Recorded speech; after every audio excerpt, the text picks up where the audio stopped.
সকলোকে মই লয়শ্ৰীত আছে আকৌ এবাৰ স্বাগতম জনাইছোঁ। আশা কৰিছোঁ সকলো ভালে আছে। আৰু আমি আজি মাইক্ৰ' টিচিঙৰ বিষয়ে কিছু কথা অলপ জানিবলৈ চেষ্টা কৰিম। ইয়াত আচলতে বহুত কথাই ওলায় আৰু অতি গুৰুত্বপূৰ্ণ কথাখিনি আমাৰ শিক্ষা কেনেধৰণে কৰা ব্যৱস্থাসমূহৰ কথা বা আমি কেনেধৰণে চলাই নিম সেই প্ৰক্ৰিয়াসমূহৰ কথা ভালদৰে জানিবৰ বাবে আমি এইখিনি অতি প্ৰয়োজন, জনা অতি প্ৰয়োজন, প্ৰত্যেকেই অতি ভালদৰে জনা প্ৰয়োজন। আৰু মাইক্ৰ' টিচিঙত বহুত প্ৰশ্ন তেনেধৰণে ওলাই বা আহি থাকে, আমি সকলোৱে জানো বা তোমালোকে জানা। What is micro' teaching, who develop micro' teaching and when, why it is called micro', what is the main characteristics of micro' teaching, এনেধৰণৰ বহুত আমাৰ ওলায়। What do you mean by micro' teaching circle, এইখিনি কথাও লাগে। How many steps are there in the micro' teaching circle, এইখিনি আছিলে। এই প্ৰত্যেকটো কথা আমি জানিব লাগিব। অনুশিক্ষণৰ উদ্দেশ্যৰ বিষয়ে, অনুশিক্ষণ বুলিলে আমি কি বুজিম, অনুশিক্ষণৰ উদ্দেশ্য, অনুশিক্ষণৰ বৈশিষ্ট্য, তাৰপিছত অনুশিক্ষণৰ প্ৰয়োজনীয়তা, অতি প্ৰয়োজন, গতিকে কিহৰ বাবে প্ৰয়োজন বা অনুশিক্ষণৰ সুবিধাসমূহ, অসুবিধাসমূহ, ইয়াৰ পৰা আমি কি সুবিধা লাভ কৰিবলৈ সক্ষম হওঁ বা ইয়াত কি অসুবিধা আমি দেখা পাওঁ, এনেধৰণৰ কথাখিনি প্ৰয়োজন। অনুশিক্ষণ বুলি ক'লে হৈছে micro' teaching circle. Micro' teaching কি হ'ল এটা পদ্ধতি বা কৌশল যাৰ জৰিয়তে শিক্ষাদান কাৰ্যটো অধিক ফলপ্ৰসূ হয়। কেনেধৰণে ফলপ্ৰসূ হ'ব তাৰ বাবে চেষ্টা চলোৱা হয়। সাধাৰণতে শ্ৰেণীকোঠাত পোৱা জটিলতাসমূহ দূৰ কৰাই হৈছে মাইক্ৰ' টিচিঙৰ মূল উদ্দেশ্য, যাতে ইয়াৰ জৰিয়তে শিক্ষাদান কাৰ্যৰ লগত জড়িত জটিলতাবোৰ আঁতৰাই শিক্ষাদান কাৰ্য আৰু অধিক ফলপ্ৰসূ কৰিব পৰা যায়। গতিকে আমাৰ আমি কেনেধৰণে ছাত্ৰ ছাত্ৰীসকলক শিক্ষাদান কৰা হয়, এইসমূহ যাতে অধিক ফলপ্ৰসূ হয় আৰু কাৰ্যকৰী হয়, তাৰ ক্ষেত্ৰত এই কামখিনিৰ বাবে চেষ্টা কৰা হয়, যাতে শ্ৰেণীকোঠাৰ তেওঁলোকে পোৱা জটিলতাসমূহ, যিখিনি তেওঁলোকে অসুবিধা পাব, এইখিনি দূৰ কৰাৰ ক্ষেত্ৰত ছাত্ৰ ছাত্ৰীসকলে যিখিনি পায় সেইখিনি যাতে আমি দূৰ কৰাৰ ক্ষেত্ৰত আমি ব্যৱস্থা ল'ব পাৰোঁ। সেইবাবে মাইক্ৰ' টিচিং বা অনুশিক্ষণৰ বাবে অতি প্ৰয়োজন, এইখিনি কথা অতি প্ৰয়োজন। গতিকে আমাৰ তাত স্কিলসমূহো আছে আৰু সেইখিনি ভালদৰে জনা অতি প্ৰয়োজন। আৰু সেইখিনি যেতিয়া জনা হ'ব, ভালদৰে জনা হয়, তেতিয়া আমাৰ কাৰ্যখিনি কৰা অতি ভালদৰে পৰিচালিত কৰাৰ ক্ষেত্ৰত শ্ৰেণীকোঠাটো সুবিধা হয়। গতিকে এইখিনিৰ বিষয়ে আমি প্ৰত্যেকে ভালদৰে জনা উচিত। আৰু স্কিলসমূহ যিখিনি আছিলে, আমি writing instructional objectives, introduction, blackboard writing, explaining, কেনেধৰণে আমাৰ এক্সপ্লেইন কৰা হ'ব, তাৰপিছতে questioning, fluency, reinforcement, stimulus variation, তাৰপিছতে স্কিলসমূহ যিখিনি আছিলে, ডেমনষ্ট্ৰেশ্যন আৰু স্কিল অফ ৰিচিভিং ক্ল'জাৰ, সেইকেইটা আমাৰ আছিলে, সেইখিনি আমি পাওঁ। গতিকে সেইকেইটা আমি ব্যৱস্থা জৰিয়তে কামখিনি চলাই নিয়াত সুবিধা হয়। কেনেধৰণে আমি ব্লেকবোৰ্ডখন বা বৰ্ডত আমি আমাৰ কামখিনি লিখিম, আমাৰ যিখিনি পৰিচয় আছিলে বা কেনেধৰণে আমি কামখিনি কৰিম, সেইখিনিৰ ওপৰত সামৰণি পৰ্যন্ত সকলোখিনি কেনেধৰণে ক্লাছটো শেষ কৰা হ'ব, সকলোখিনিলৈকে অতি প্ৰয়োজন। সেইখিনি আমি ভালদৰে প্ৰত্যেকেই জনা উচিত।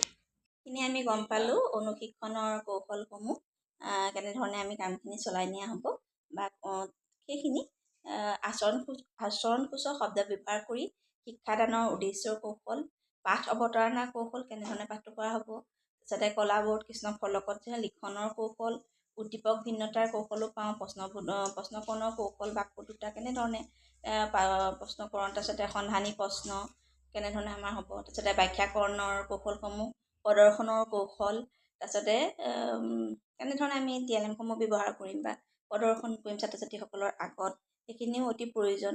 তাৰপিছত সমাপ্তকৰণ সম্পাদনৰ কৌশল, এইখিনিও অতি প্ৰয়োজনীয়। গতিকে প্ৰত্যেকে আমি এই কথাখিনি ভাল ধৰণে জানিব লাগিব। ক্লাছৰুম পৰিচালনাৰ ক্ষেত্ৰত ক্লাছ এটা বা শ্ৰেণীকোঠা এটাত কেনেধৰণে ক্লাছসমূহ আগবঢ়াই লৈ যাব লাগিব, গতিকে এইখিনি আমাৰ প্ৰয়োজন আৰু কৰিব লগা হয়। প্ৰত্যেকজন ছাত্ৰ ছাত্ৰী ছাৰ বাইদেউসকলে এনেধৰণে নিয়মসমূহৰ মাজেৰে কামবোৰ আগবঢ়াই লৈ যোৱা হয়। আৰু how many steps are there in a micro' teaching circle, তাত আমি কেনেধৰণে পাওঁ, প্লেন, টিচ, ফিডবেক, ৰিটিচ আৰু ৰিফিডবেক, এনেধৰণে কামখিনি আমাৰ আগবঢ়োৱা হয়। গতিকে অনুশিক্ষণৰ বিষয়ে গুৰুত্বপূৰ্ণ প্ৰশ্নসমূহো ওলায়। আৰু সোধা হয়। গতিকে এই বিষয়ে আমি ভালদৰে প্ৰত্যেকেই কেনেধৰণে কামখিনি কৰা হ'ব জনা উচিত। আৰু তাৰপিছতে অনুশীলনৰ বৃত্ত যিটো আছিলে কেনেধৰণে কৰা হয়, ব্যাখ্যাকৰণ, প্ৰদৰ্শন কেনেকৈ কৰা হয়, আঁচনি প্ৰস্তুতকৰণ, শিক্ষাদান কাৰ্যসূচীসমূহ কেনেধৰণে আগবঢ়াই নিয়া হয়, প্ৰতিপুষ্টি সাধন, পুনৰ আঁচনি গ্ৰহণ, পুনৰ শিক্ষণ, পুনৰ প্ৰস্তুতি সাধন, এনেধৰণৰ মাজেৰে কামখিনি যাতে ভাল ধৰণে আমি আমাৰ নিজৰ ভুলসমূহ ধৰিব পাৰোঁ আৰু কম সময়ৰ ভিতৰত কৰা হয়। এটা স্কিলৰ এদিনত কৰা হয়। গতিকে এইখিনি কামো অতি প্ৰয়োজনীয়। আজি আমি প্ৰদৰ্শন কৌশলৰ বিষয়ে ডেমনষ্ট্ৰেশ্যন তাৰ বিষয়ে অকণমান জানিবলৈ থুলমূলকৈ জানিবলৈ চেষ্টা কৰিম। আৰু what do you mean by demonstration? আমি কি বুজোঁ? A demonstration means showing something clearly through example action. গতিকে demonstration skill involves performing an activity or experiment to clarify the concept. It may also be presenting chart, model, object, drawing, etc. প্ৰদৰ্শনৰ কৌশলটো অতি গুৰুত্বপূৰ্ণ। আমি সেইখিনি বিষয়ে ভালদৰে প্ৰত্যেকে জানিব লাগিব। মাইক্ৰ' টিচিঙৰ অনুশীলনৰ আন এটা স্কিল হৈছে স্কিল অফ ডেমনষ্ট্ৰেশ্যন বা প্ৰদৰ্শনৰ কৌশল। ইয়াৰ বিষয়ে আমি জনা উচিত। প্ৰদৰ্শনে বিষয়বস্তুক সজীৱ মুক্ত কৰি তোলাত সহায় কৰে।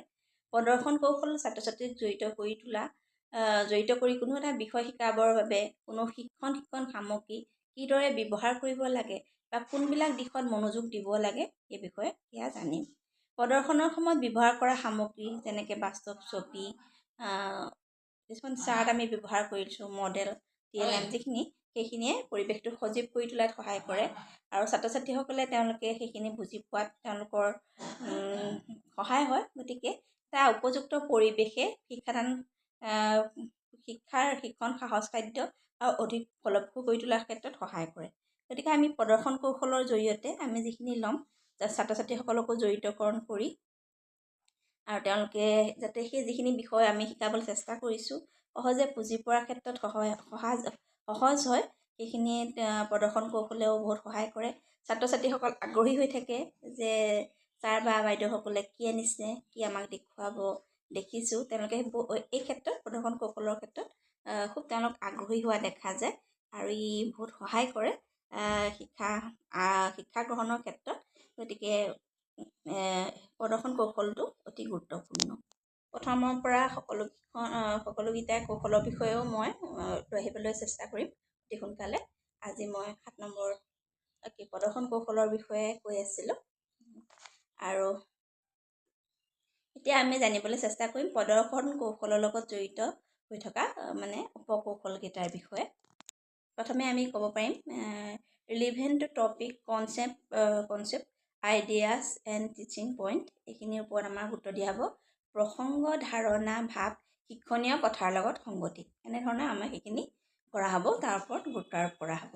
শিক্ষকে যি সামগ্ৰী ব্যৱহাৰ কৰিব সেয়া বিষয়বস্তুৰ লগত সংগতি থকা হ'ব লাগিব যাতে ছাত্ৰ ছাত্ৰীসকলে সহজে বুজি পোৱাত সহায় হয়। যিখিনি তেওঁলোকে ব্যৱহাৰ কৰিব সেইখিনি যাতে ছাত্ৰ ছাত্ৰীসকলে সহজে বুজি পায় আৰু শ্ৰেণীকক্ষত কোনো সামগ্ৰী প্ৰদৰ্শন কৰা হয় ছাত্ৰ ছাত্ৰীসকলৰ কোনো এক ভাৱ, ধাৰণা আদি ভালদৰে বুজি পোৱাত সহায় কৰিবলৈ। গতিকে তেওঁলোকে কি ভাবিছে, তেওঁলোকৰ ধাৰণাসমূহ কি, সেই বিষয়ৰ ক্ষেত্ৰত সহায় কৰিবৰ বাবেও সহায় কৰিব পাৰে। প্ৰদৰ্শন কৌশলে বহুত সহায় কৰে। কিন্তু যি সামগ্ৰী প্ৰদৰ্শন কৰা হয় সেই সামগ্ৰী যদি শিকোৱা প্ৰসংগ, ধাৰণা, ভাৱ বা শিক্ষণীয় কথাৰ লগত কোনো সংগতি নাথাকে সি কোনো কামত নাহে। যদি আমি যিটো ক্লাছত যি শিকোৱা হৈছে আৰু তাৰ বাবে আমি যিখিনি প্ৰদৰ্শন কৌশলৰ বাবে ব্যৱহৃত বস্তু আমি নিছোঁ, TLM বা চাৰ্ট আমি যিখিনি লৈ গৈছোঁ, বাস্তৱ প্ৰতিফলন যিখিনি নিয়া হৈছে সেইখিনি যদি সেই ক্লাছটোৰ লগত জড়িত হৈ সেই বিষয়বস্তুটোৰ লগত জড়িত হৈ থকাৰ ক্ষেত্ৰত অসমৰ্থ হয় তেতিয়াহ'লে সেয়া নিয়াৰ কোনো অৰ্থ নাথাকিব। আমাৰ সময়ৰ অপচয় হোৱাহে দেখা যাব তাৰ জৰিয়তে। গতিকে সেই প্ৰদৰ্শন সামগ্ৰী ব্যৱহাৰ কৰোঁতে আমি যেনেধৰণৰ বস্তুসমূহ আমি লৈ যাম সেইখিনি ব্যৱহাৰ কৰাৰ ক্ষেত্ৰত সতৰ্ক হ'ব লাগিব। প্ৰত্যেকজন ছাৰ বাইদেৱে বা ছাত্ৰ ছাত্ৰীসকলে আমাৰ যিখিনি আছিলে তেওঁলোকে মানে এইখিনি কৰাৰ সময়ত অতি সতৰ্কতাৰে কামখিনি কৰা উচিত, যাতে মানে ক্লাছটোৰ লগত মিলাকৈ আমি কামখিনি আগবঢ়াই নিব পাৰোঁ, যাতে আমাৰ সময়ৰ অপচয় নহয়, ছাত্ৰ ছাত্ৰীসকলে তাৰ পৰা শিকিবলৈ সক্ষম হয়। এইটো আছিলে আমাৰ প্ৰথম উপকৌশলত আমি পাম। তাৰপিছতে 2 নম্বৰত আহিলে ক্ৰিয়েশ্যন অফ এপ্ৰপ্ৰিয়েট ছিটুৱেশ্যন, এটা যথোপযুক্ত পৰিৱেশ সৃষ্টি। কেনেধৰণে আমি এটা সুন্দৰ পৰিৱেশ, যথোপযুক্ত পৰিৱেশ পাবলৈ মানে সৃষ্টি কৰি ল'ব পাৰিম, সেইখিনিৰ ওপৰত গুৰুত্ব আৰোপ কৰা হয়। শিক্ষণ প্ৰক্ৰিয়া এটা সফল হ'বৰ বাবে কোনো এটা ভাল পৰিৱেশ লাগিব। গতিকে পৰিৱেশ লাগে, গতিকে শ্ৰেণীকক্ষত যিকোনো ধৰণৰ প্ৰদৰ্শন কৰাৰ আগতে শিক্ষকে কথাৰ মাজেৰে এনেকুৱা এটা পৰিৱেশ সৃষ্টি কৰি ল'ব লাগে, য'ত ছাত্ৰ ছাত্ৰীয়ে বৰ্ণনা কৰা যিখিনি আমি ক'ম বা বুজাম, তেওঁলোকে সেই পৰিৱেশ বা সামগ্ৰীসমূহ চাবলৈ ছাত্ৰ ছাত্ৰীসকল আগ্ৰহী হৈ থাকে, তেওঁলোকে জানিবলৈ ইচ্ছুক হৈ থাকে।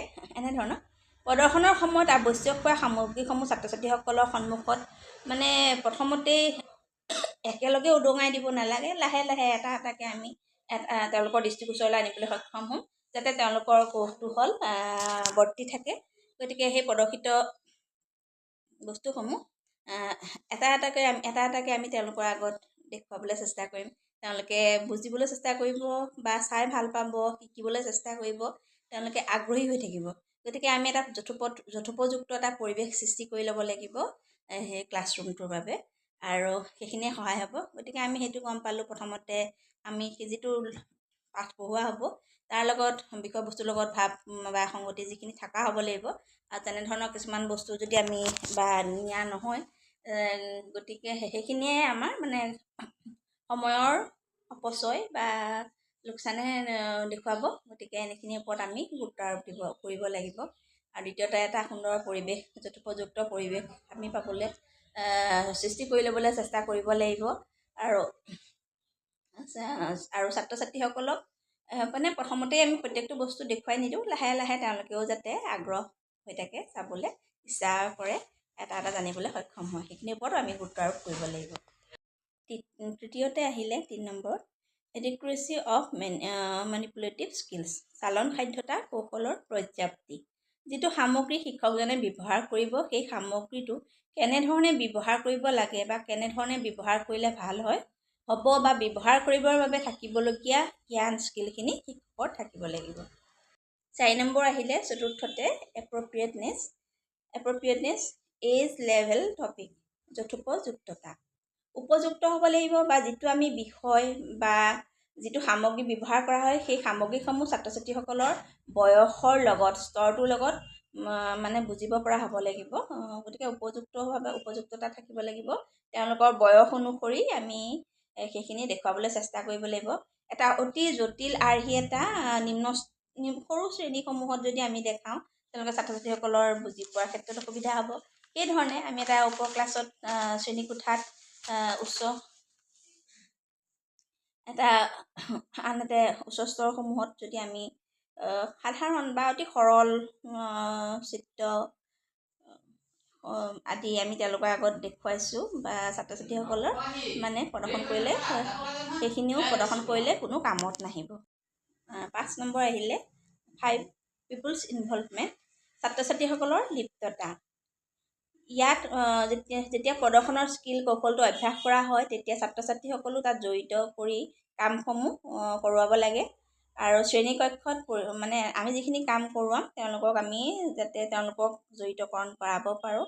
তেওঁলোকেও যেতিয়া কামটোত লাগিব বা নিজে হাতে কামে কৰিবলৈ চেষ্টা কৰিব, তেওঁলোকে খুব ভাল পায়। গতিকে তেওঁলোকে সেইধৰণে ছাত্ৰ ছাত্ৰীসকলক আমি জড়িতকৰণ কৰাম, আৰু লাৰ্ণিং বাই ডুইং এনেধৰণৰ কামৰ মাজেদি শিকন, সেইখিনিৰ ওপৰতো আমি গুৰুত্ব আৰোপ কৰিম। গতিকে আমি যিখিনি প্ৰদৰ্শন কৰোঁতে সকলো কাম মানে অকলে নকৰি, ছাৰ বা বাইদেউসকলে অকলে নকৰি, বা